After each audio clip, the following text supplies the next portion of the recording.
se pratique dans un certain nombre de ports voisins, M. Payares, que ce soit à la capitainerie ou sur la zone technique ou ceux qu'on a l'habitude de voir patrouiller sur le port. Donc cette qualité de relation avec le personnel du port.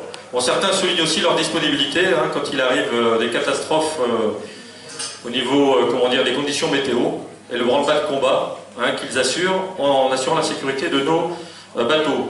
Revient aussi le balisage des pontons et sans surprise, alors ça dépend où se trouve le plaisancier, les sanitaires, le stationnement réservé aux plaisanciers, donc dans les points rouges, et puis pour ceux qui sont de l'autre côté du pont tournant, le fonctionnement du pont tournant. Et en particulier, vous en souvenez, même s'il y a certains horaires qui ont été rétablis, c'était les horaires de manœuvre du pont tournant à partir de 19h. Certains plaisanciers, ceux qui sont de l'autre côté, souhaiteraient que ça puisse être étendu dans la plage horaire. Voilà.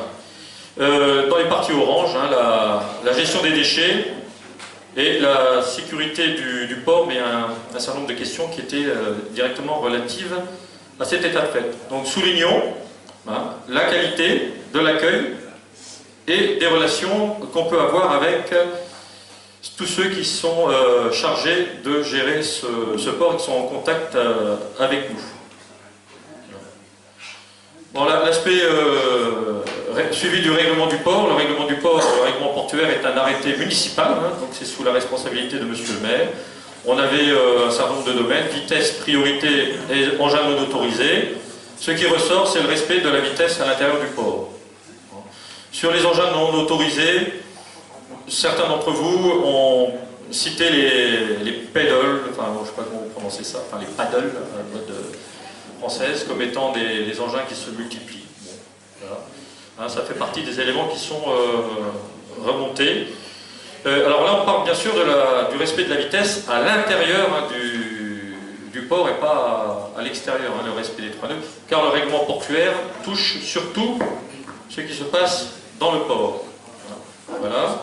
Bon, il y a certains qui ont cité aussi les bateaux de pêche, mais ça c'est quelque chose qui est récurrent sur le respect de ces vitesses par les petits métiers. Voilà. Alors ensuite, vous aviez la question sur le prix des prestations, en adéquation avec les services rendus ou trop élevés. Donc, sur l'ensemble des réponses, 90 dans les réponses considèrent que les tarifs pratiqués sont trop élevés par rapport aux services rendus, et puis pour 34 que c'est en adéquation avec les services rendus. Alors, ce qui revient, c'est ce sentiment que la régie portuaire, son budget, ponctionné pour des transferts jusqu'à 500 000 € vers le budget municipal. Voilà. Et donc, ce qui ressort de vos réponses, c'est qu'il y ait des augmentations au niveau des tarifs. Oui, si ces augmentations de tarifs sont essentiellement consacrées à l'amélioration des prestations portuaires. Voilà. Si ça part par fongibilité de budget vers le budget municipal, le sentiment des plaisanciers, c'est que ces augmentations ne sont pas strictement justifiées. Voilà ce qui ressort de vos réponses. Ensuite, il y avait une question particulière, c'est sur la représentation des plaisanciers, en particulier au conseil portuaire. Et là, majoritairement, l'ensemble des réponses, c'est de voir la mise en place d'une structure de représentation des plaisanciers de type CLUP, voilà, par rapport à la composition actuelle du conseil portuaire. Voilà pour les résultats de ce sondage. Ensuite, il y avait un certain nombre de questions mais qui n'ont pas fait l'objet de vues parce que ça concernait les actions que vous souhaitez voir engagées par la SCUP. Ce n'est pas directement le sujet par rapport aux questions-réponses qui vont être abordées maintenant. Mais ce qui est revenu principalement, mais ça ressort des points rouges de tout à l'heure, en préparation de la saison estivale, c'est le retour d'expérience de ce qui s'est passé et toujours ce souhait que, comme dans certains ports, les plaisanciers puissent bénéficier d'une aire de stationnement fermée dédiée, surtout pour ceux qui sont impactés par la zone concernée par le stationnement. Voilà. Alors aussi, il est souhaité un rajeunissement des membres du conseil d'administration de la SCU. C'est pour ça que, je le dirai tout à l'heure, bienvenue au Benevolus Activus par rapport au Yaka Faucon. Et si certains d'entre vous sont capables de faire baisser la moyenne d'âge du conseil d'administration, homme ou femme, ou tout être normalement constitué, sera le bienvenu pour renforcer nos équipes. Voilà. Mais visiblement, il y a une moyenne d'âge à respecter. Voilà. Les remarques et suggestions des plaisanciers sondés. Pour conclure, dans celles qui revenaient régulièrement, faire respecter le règlement du port concernant les pêcheurs à la ligne sur les quais et pontons. On en voit, il y a même des pêcheurs qui sont installés pratiquement à l'allée. Faire enfin aménager le parking de la lagune, sanitaire en dur et enrobé, rue du Danemark, rond-point Lanouf. Mettre en place un stationnement avec râtelier pour 2 roues à l'entrée des pontons, ça c'est quelque chose qui est revenu suite au problème de stationnement. Installer des échelles de bout de quai. Donc j'imagine que c'est des échelles qui permettent d'accéder à certains quais, peut-être les quais principaux en béton. Monsieur le directeur du port a une réponse là-dessus. Mettre en place un tri sélectif sur les quais. Ça revient régulièrement. On a les vieilles gamelles et il n'y a pas cette possibilité de tri sélectif sur les... Développer la télésurveillance sur le port. Ça c'est le problème de sécurité sur les bateaux. Voilà, qu'est-ce que j'ai noté encore? Alors, M. Payeres aura une réponse là-dessus. Augmenter le nombre de prises de courant, bien, visiblement sur le ponton I. Un certain nombre de plaisanciers qui ont des problèmes sur se brancher.